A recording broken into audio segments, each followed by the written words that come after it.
বঙাইগাঁও জিলা বঙাইগাঁও জিলাতে আছে আমাৰ গাঁও। ঠিক আছে বন্ধুসকল, আজি আলোচনা কৰিবলৈ গৈ আছো আমি বঙাইগাঁও জিলা। যেহেতু বন্ধুসকল এইকেইদিন তোমালোকে অলৰেডি 3টা জিলাৰ বিষয়ে আলোচনা কৰা হৈ গল। জিঅগ্ৰাফিকেলি বা জিঅগ্ৰাফি পাৰ্সপেক্টিভত যি তোমালোকৰ কোৱেশ্চন আহিব সেই গোটেইখিনি আমি অলৰেডি এটা এটা কৈ আলোচনা কৰি আছো। ইন্ডিয়ান জিঅগ্ৰাফি পিছত আলোচনা কৰিম। প্ৰথমতে আমি অসমৰ জিলা কেইখনৰ ভিতৰত কি কি ইম্পৰ্টেন্ট বস্তু আছে সেইখিনি চাই লম। পিছত আমি কি কৰিম, অসমৰ নৰ্থ ইষ্টৰ যিবিলাক ৰাজ্য আছে সেইবিলাকৰ বিষয়ে আলোচনা কৰিম। আৰু ইয়াৰ পিছত আকৌ আমি জিঅগ্ৰাফি গোটেই ইন্ডিয়ান জিঅগ্ৰাফিটো চাম। আৰু গোটেই ইন্ডিয়ান জিঅগ্ৰাফিৰ ভিতৰত তোমালোকৰ হিমালয়ান যিবিলাক পাৰ্টস সেইবিলাক বহুতে ইম্পৰ্টেন্ট, তোমালোকে চাই যাবা। কিন্তু মোৰ ইমান বিশ্বাস যে তোমালোকে ভিডিঅ' চোৱাৰ পিছত তোমালোকৰ অকনো টেনচন নহব, একদম শুৱলাকৈ ধুনীয়াকৈ তোমালোকে বুজিবলৈ পাবা। একদম ইজি কৰি দিম তোমালোকৰ কাৰণে। ঠিক আছে, সো আজি আমি আলোচনা কৰিম আমাৰ বঙাইগাঁও জিলাটো। ঠিক আছে, যাতে আমাৰ এইখিনি গোটেইখিনি বস্তু মনত থাকে। এটা প্ৰথমতে আমি চাই লওঁ যে এই বঙাইগাঁও জিলাটো নাম কেনেকৈ পৰিল। ঠিক আছে, আলোচনা কৰিম প্ৰথমতে যে আমি বঙাইগাঁও জিলাটো হল বা কেনেকৈ। এতিয়া বঙাইগাঁও জিলাটোৰ আৰত কাহিনী আছে যে এজন কবি আছিলে, বঙাই নামৰ এজন কি আছে কবি আছিলে। আৰু এই কবিৰ নামৰ পৰাই বঙাইগাঁও জিলাটো তেওঁৰ নামৰ পৰা মাতি মাতি পিছত লৈ বঙাইগাঁও নাম পাইছে। ঠিক আছে, ইয়াৰ পিছত যদি আমি চাওঁ ইয়াৰ পৰিচয়টো চাই লৈছো। ইয়াৰ পিছত যদি আমি চাওঁ ইয়াৰ চাৰিসীমা চালে চাবা এইটোতো অলৰেডি আলোচনা কৰা হল। তোমালোকে মন কৰিছে চাগে যে এইখিনি আলোচনা কৰোঁতে আমি মানকাছাৰৰ কথা কৈছিলো, হয় নে নহয়? দক্ষিণ শালমৰা বা মানকাছাৰ বুলি কয়, এইখিনি আমি আলোচনা কৰি লৈছো। ইয়াৰ পিছত আমি এই ধুবুৰী জিলাটো আলোচনা কৰিছিলো, এইটো পাইছিলো আমি ধুবুৰী জিলা, হয় নে নহয়? আৰু এইটো পাইছিলো কোকৰাঝাৰ জিলা। 3টা জিলা হৈ গল অলৰেডি। এতিয়া আজি আমি আলোচনা কৰিম কোনটো, আমাৰ বঙাইগাঁও জিলাটো। এতিয়া বঙাইগাঁৱৰ জিঅগ্ৰাফিকেলি কি কি কুৱেশ্চন ইম্পৰ্টেন্ট হ'ব পাৰে সেইখিনি মই আনি লৈছো। তোমালোকৰ এসএসসি হওক অথবা তোমালোকৰ এডিআৰই হওক অথবা তোমালোকৰ বাকি যিবিলাক কম্পিটিটিভ এক্সাম আছে সবৰ কাৰণে ইম্পৰ্টেন্ট। গতিকে কম্পিটিটিভ এক্সামৰ কাৰণে যেহেতু ইম্পৰ্টেন্ট, গতিকে ভিডিঅ'খিনি তোমালোকে অকণো স্কিপ নকৰিবা। যিকোনো বস্তু এটা স্কিপ কৰি দেখাতকৈ ভালদৰে লেন্থ হিচাপত তোমালোকে দেখি যাবা, চাবা তোমালোকৰ কনফিউজন ক্লিয়াৰ, বস্তুটো বুজিও পাইছা আৰু মনতো থাকিব। ঠিক আছে, সো হৈ গল। ইয়াৰ পিছত যদি আমি চাওঁ ইয়াৰ চাৰিসীমা চাবলৈ গলে চোৱা, ইয়াৰ যদি আমি চাওঁ তেতিয়াহলে ইয়াৰ দক্ষিণ সাইডত আছে তোমালোকৰ গোৱালপাৰা জিলা। এইখন গোৱালপাৰা, এইখন দক্ষিণ সাইডত পৰিছে গোৱালপাৰা জিলা। ঠিক আছে, সৰি গোৱালপাৰা নহয়, গোৱালপাৰা। ঠিক আছে, এইটো হৈছে তোমালোকৰ গোৱালপাৰা। আৰু যদি তোমালোকৰ ইয়াৰ হেৰিত চোৱা, ইষ্টত চোৱা, তেতিয়াহলে ইষ্টত আছে তোমালোকৰ বৰপেটা। ইষ্টত আছে বৰপেটা, পূৰ্বত আছে বৰপেটা জিলা। ইয়াৰ যদি ৱেষ্টত চোৱা তেতিয়াহলে দুখন জিলা দেখা পাবা, ৱেষ্টত দুখন জিলা, ধুবুৰী আৰু কোকৰাঝাৰ। আৰু ইয়াৰ যদি তোমালোকে ইপিনে চোৱা, ইয়াৰ তোমালোকৰ উত্তৰ পিনে তেতিয়াহলে চিৰাং জিলাখন দেখিবলৈ পাবা। ঠিক আছে বন্ধুসকল, লাইটছৰ অলপমান প্ৰব্লেম হৈছে, মই মিলাই দি আছো বাৰু।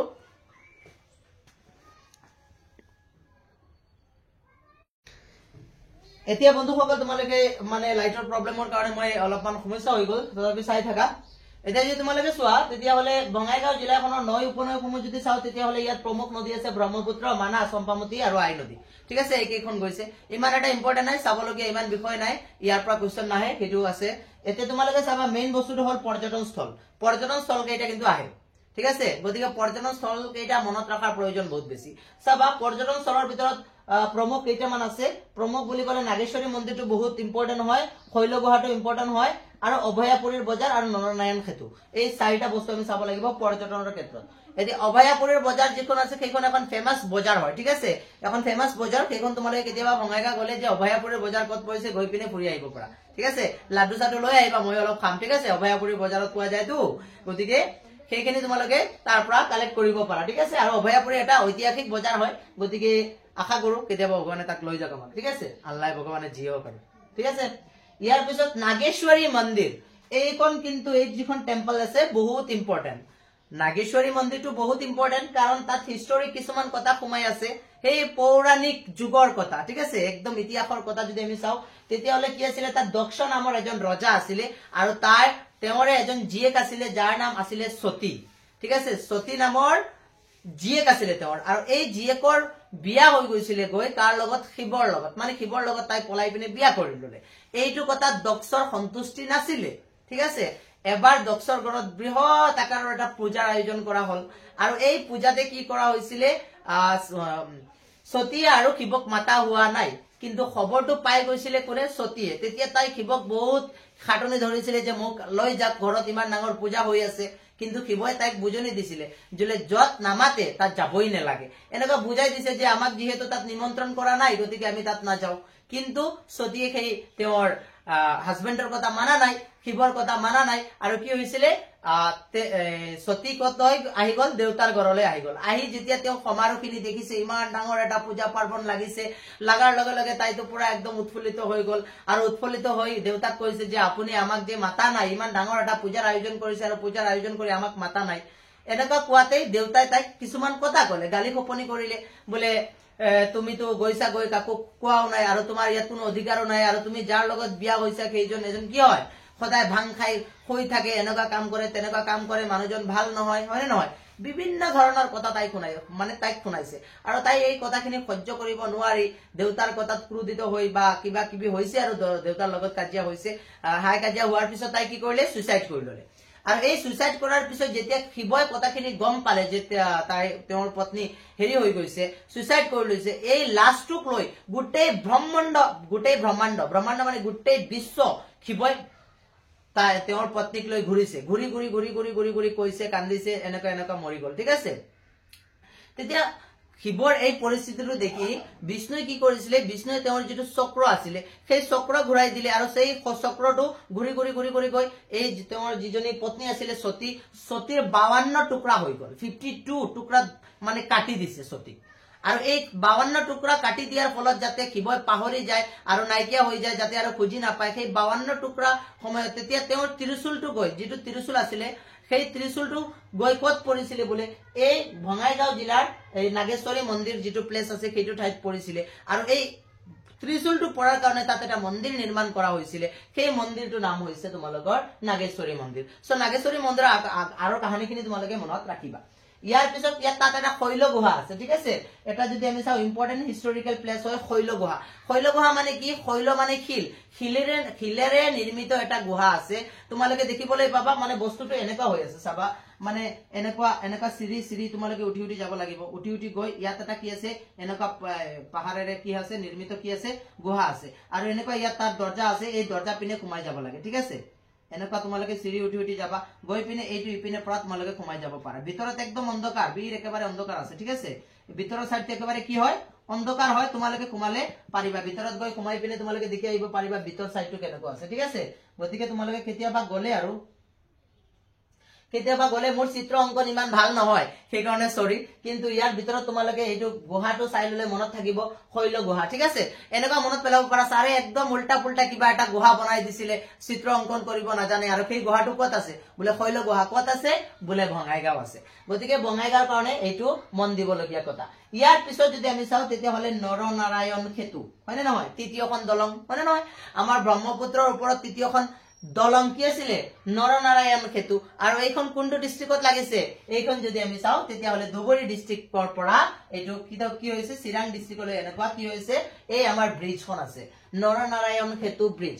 এতিয়া মনত ৰাখিবা যে নৰনাৰায়ণ ব্ৰিজখন কত পৰিছে, তেতিয়াহলে আমাৰ মনত থাকি যাব বোলে বঙাইগাঁও, চিৰাং নদী, চিৰাঙক লগাইছে কোনে, এই আমাৰ নৰনাৰায়ণ সেতু, নৰনাৰায়ণ ব্ৰিজখন দেখিবলৈ পাবা। ঠিক আছে, গতিকে 4টা প্লেচ তোমালোকে ভালদৰে মনত ৰাখি লবা। বোলে অভয়াপুৰীৰ বজাৰত গৈ দেখা পালো নাগেশ্বৰী মন্দিৰ, তাত শৈল গুহাৰ ভিতৰত সোমাই আহি পালো নৰনাৰায়ণ সেতু, মনত থাকি গল। মনত ৰাখিবা বোলে কি, বোলে আমি গৈছিলো ধুবুৰীত ফুৰিবলৈ, বঙাইগাঁৱত ফুৰিবলৈ গৈছিলো, বঙাইগাঁও গলো, বঙাইগাঁও গৈ কত গলো, অভয়াপুৰীৰ বজাৰ, অভয়াপুৰীৰ বজাৰৰ পৰা কি কৰিলো, নাগেশ্বৰী মন্দিৰত সোমালো, আৰু নাগেশ্বৰী মন্দিৰত সোমাই পিনে দেখিলো শৈল গুহা, আৰু শৈল গুহাৰ মাজে মাজে আহি নৰনাৰায়ণ সেতুৰ সন্মুখত উপস্থিত হলো। মনত থাকি গল, এই 4টা প্লেচ তোমালোকে ভালদৰে মনত ৰাখিবা, অভয়াপুৰীৰ বজাৰ, নাগেশ্বৰী মন্দিৰ, শৈল গুহা, নৰনাৰায়ণ সেতু।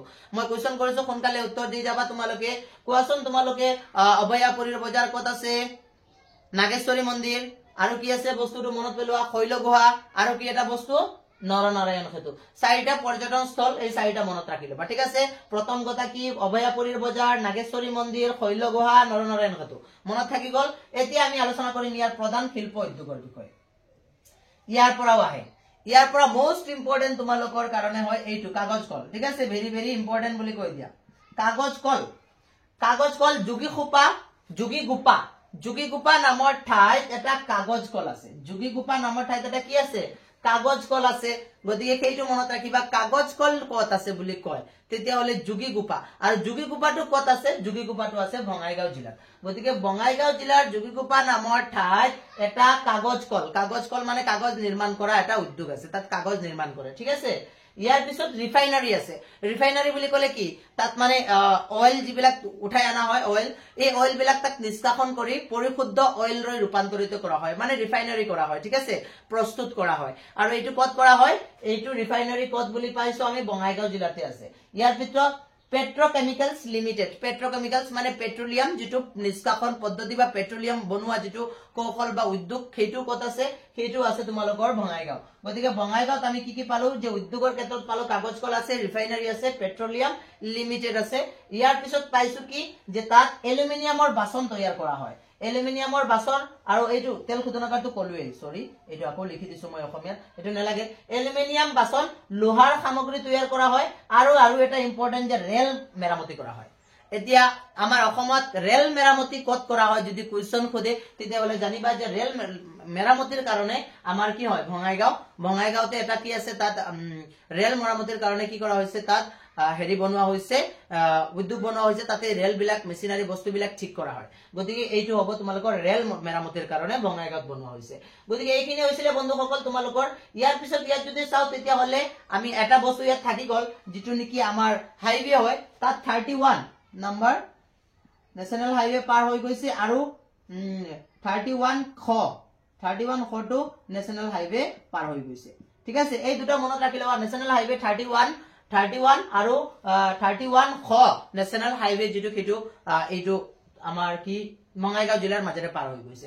আকৌ ৰিভিজন কৰিছো বন্ধুসকল শৰ্টকাট ৰিভিজন মনত পেলাই দিবা তোমালোকে কি হয় যদি সোৱা তেতিয়া হলে প্ৰথমতে আমি চাৰিকিমা চালে কি পাও আমি যে বঙাইগাঁও জিলাৰ চাৰিকিমা চালে তলত আছে গোৱালপাৰা তলত মানে কি যে দক্ষিণ সাইডত গোৱালপাৰা ইয়াৰ পিছত তাৰ ইষ্ট পূৰ্বত আছে বৰপেটা ইয়াৰ পিছত তাৰ উত্তৰত আছে চিৰাং আৰু ইয়াৰ দক্ষিণত আছে ধুবুৰী আৰু কোকৰাঝাৰ দক্ষিণত বোলে পশ্চিমত আছে ধুবুৰী আৰু কোকৰাঝাৰ ঠিক আছে এই বস্তুখিনি মনত থাকি গল পৰিচয় যদি চাও তেতিয়া হলে বঙাই নামৰ কি আছিল তাত এজন কবি আছে কবি নামৰ পৰা বঙাইগাঁও জিলাটো হৈছে গতিকে এইটো শেষ নৈ উপনৈ বুলি কলে ব্ৰহ্মপুত্ৰ মানা চম্পামতি আৰু তোমালোকে পাবা আই নদীখন সেইখিনি বৈ গৈছে ইয়াৰ পিছত পৰ্যটনস্থলৰ ক্ষেত্ৰত যদি চাওতে অভয়াপুৰীৰ বজাৰ নাগেশ্বৰী মন্দিৰ শৈলগুহা আৰু নৰনাৰায়ণ সেতু হৈ গল এই চাৰিটা উদ্যোগৰ ক্ষেত্ৰত কাগজ কল যোগীখোপা ৰিফাইনাৰী আছে পেট্ৰলিয়াম লিমিটেড আছে এলুমিনিয়ামৰ বাচন তেল আৰু লোহাৰ সামগ্ৰী মেৰামতি আৰু ৰেল ইঞ্জিন তাত মেৰামতি কৰা হয় বস হৈ গল ইয়াৰ পিছত যদি আমি চাও তেতিয়া হলে তাৰ প্ৰমুখ কেইটামান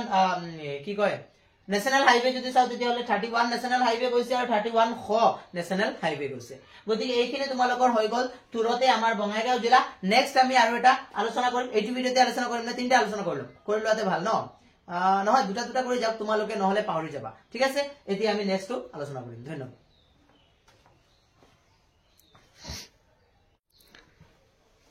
এতিয়া সো আমি চিৰাংখনৰ বিষয়ে আলোচনা কৰো চিৰাং যদি চাও তেতিয়া হলে এখন বিটিসিৰ আন্ডাৰৰ এটা জিলা হয় বিটিসি তোমালোকক বুজাই দিছিলো যে বড়োলেণ্ড টেৰিটৰিয়েল কাউন্সিল যেটো আছে তাত চাৰিখন জিলা পৰিছে এটা হৈছে কোকৰাঝাৰ ইয়াৰ পিছত চিৰাং বাক্সা আৰু ইপিনে আছে উদালগুৰি চাৰিটা মিলি বিটিসিৰ আন্ডাৰত পৰিছে সো বিটিসিৰ মুখ্য কাৰ্যালয় কত আছে মনত আছে নে বাৰু মই কৈ দিছিলোৱে হয়নে নহয় গতিকে বিটিসিৰ মুখ্য কাৰ্যালয় আছিল কোকৰাঝাৰ জিলাত এইটো কোৱেশ্চন ইম্পৰ্টেন্ট কোকৰাঝাৰ জিলাতে কি আছিল বিটিসিৰ মুখ্য কাৰ্যালয় বাৰো আলোচনা কৰো আমি আগবাৰো এতিয়া সোৱা চিৰাং ইয়াৰ পৰিচয় এইটোৱে মনত ৰাখিবা যে বিটিসিৰ এটা আন্ডাৰৰ জিলা হয় ঠিক আছে ইয়াৰ চাৰিসীমা যদি চাও তেতিয়া হলে তোমালোকে ইয়াৰ উত্তৰ সাইডত পাবা ভুটান ইন্টাৰনেশনাল বাউন্ডাৰী কাৰ লগত শেয়াৰ কৰিছে ভুটানৰ লগত ৰাজ্যিক সীমা যদি চাও তেতিয়া হলে ইয়াৰ যদি পূৰ্বত চোৱা তেতিয়া হলে বাক্সা জিলাখন আছে বাক্সা জিলা ইয়াৰ যদি তোমালোকে চোৱা এইটো পৰিছে কি এইটো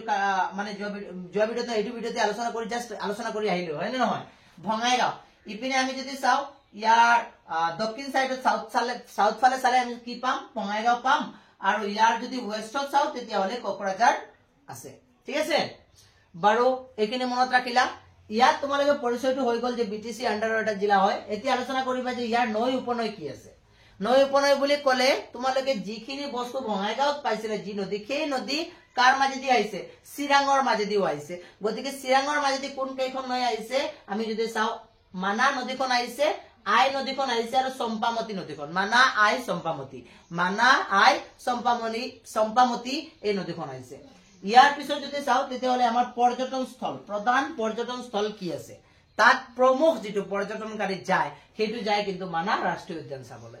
আমি সকলোৱে জানো হয় নহয় যে মানাহ ৰাষ্ট্ৰীয় উদ্যান এখন ৱৰ্ল্ড হেৰিটেজ সাইটো হয়, এইটো 1985ত চাগে ঘোষণা কৰা হৈছিলে। আৰু মানাহ ৰাষ্ট্ৰীয় উদ্যান তোমালোকৰ 1990 ৰাষ্ট্ৰীয় উদ্যানখন 1990 জন নেশ্যনেল পাৰ্কৰ নাম পাইছিলে। মানাহ ৰাষ্ট্ৰীয় উদ্যানে কিমান কেতিয়া ৰাষ্ট্ৰীয় উদ্যানৰ নাম পাইছিলে 1990, আৰু ৱৰ্ল্ড হেৰিটেজ সাইট হিচাপে কেতিয়া ঘোষণা কৰা হৈছে 1985। ৱৰ্ল্ড হেৰিটেজ সাইট হিচাপে ঘোষণা কৰা হৈছে ইয়াত 1985। দুইটা বহুত ইম্পৰ্টেন্ট হয়, তোমালোকক যেতিয়া মই এই ৰাষ্ট্ৰীয় উদ্যানৰ টপিকটো লৈ আহিম তেতিয়া সেইখিনি বুজাই দিম বাৰুকৈ যে কোনখনক কি বুলি কেতিয়া ঘোষণা কৰা হৈছে। বাৰু এতিয়া মানাহ ৰাষ্ট্ৰীয় উদ্যানৰ বিষয়ে ইমানখিনি মনত ৰাখা যে এইটো ৱৰ্ল্ড হেৰিটেজ সাইট হিচাপে ঘোষণা কৰা হৈছে 1985 চনত, আৰু এজ এ নেশ্যনেল পাৰ্ক হিচাপে ঘোষণা কৰা হৈছে 1990 চনত। ঠিক আছে, ইয়াৰ পিছত ইয়াত কিন্তু মানাহ ৰাষ্ট্ৰীয় উদ্যানৰ বিষয়ে মনত ৰাখিবলগীয়া কথা যে চিৰাং সংৰক্ষিত বনাঞ্চল আছে। ইয়াত চিৰাং সংৰক্ষিত বনাঞ্চল আছে, আৰু তাত কি কি সংৰক্ষণ কৰি ৰখা হৈছে, বাঘ আৰু এশিঙীয়া গড়। চিৰাঙত যিটো সংৰক্ষিত অঞ্চল আছে তাত বাঘ আৰু এশিঙীয়া গড়ক সংৰক্ষণ কৰি ৰখা হৈছে, আৰু তাত ভৰপূৰ পৰিমাণে শাল গছ পোৱা যায়। ভৰপূৰ পৰিমাণে কি গছ পোৱা যায়, শাল গছ পোৱা যায়। আৰু চিৰাং যিটো সংৰক্ষিত বনাঞ্চল হয় সেইটো কিহৰ বাবে বিখ্যাত, তেতিয়াহলে তোমালোকে ৰাখিবা it's famous for tiger and rhino, one horn rhino. Okay, then ইয়াত আৰু এটা ব্ৰিজ আছে যিটো নেকি হাগ্ৰামা ব্ৰিজ বুলি জনা যায়। হাগ্ৰামা ব্ৰিজ আছে তাত, হাগ্ৰামা মহিলা হাগ্ৰামাৰ নামটো শুনা পাইছা, আৰু এই মহিলা হাগ্ৰামাৰ দ্বাৰা নিৰ্মিত এটা দলং আছে, এটা ব্ৰিজ আছে যিখনক নাম দিয়া হৈছে হাগ্ৰামা সেতু। সো সেই হাগ্ৰামা সেতুখন ইম্পৰ্টেন্ট আছে, এইখন ভেৰি ভেৰি ইম্পৰ্টেন্ট, কাৰণ এইটোতো সৰু সুৰা ব্ৰিজ এইবিলাকৰ সুধিব পাৰে, সেইকাৰণে হাগ্ৰামা ব্ৰিজখন মনত ৰাখিবা। হাগ্ৰামা ব্ৰিজখন ক'ত আছে, তেতিয়াহলে চিৰাঙত আছে। চিৰাঙত কি আছে, হাগ্ৰামা ব্ৰিজ আছে। ওকে, ইয়াৰ পিছত যদি আমি চাও ইয়াৰ প্ৰধান শিল্প উদ্যোগ, তেতিয়াহলে শিল্প উদ্যোগৰ ভিতৰত বাঁহ বেতৰ সঁজুলি, কাঠ নিৰ্মাণৰ সঁজুলি, ইয়াৰ পিছত মাটিৰ সামগ্ৰী নিৰ্মাণ, এইকেইটা উদ্যোগ তোমালোকে তাত পাবা। যি কি আছে শিল্প উদ্যোগৰ ভিতৰত বাঁহ বেতৰ সঁজুলি, কাঠ নিৰ্মাণ সঁজুলি আৰু মাটিৰ যিবিলাক সামগ্ৰী নিৰ্মাণ কৰা হয় তাত কিছুমান উদ্যোগ তোমালোকে দেখিবলৈ পাবা। ইয়াৰ পিছত নেশ্যনেল হাইৱে যদি চাও তেতিয়াহলে আমাৰ ইয়াৰ মাজেদি পাৰ হৈ গৈছে কি 31 গ নেশ্যনেল হাইৱে। ঠিক আছে, 31 গ নেশ্যনেল হাইৱে। গতিকে এইখিনি আছিলে তোমালোকৰ এই জিলাৰ বিষয়ে। গতিকে চিৰাং জিলাৰ বিষয়ে যদি কিবা কুৱেশ্যন আহে তেতিয়াহলে তোমালোকে এইখন লিখিব, এইখিনি লিখিলে হৈ যাব। ঠিক আছে, বাৰু এইটো হৈছে আমাৰ চিৰাং জিলা। এতিয়া আমি বেলেগ জিলা আলোচনা কৰিম।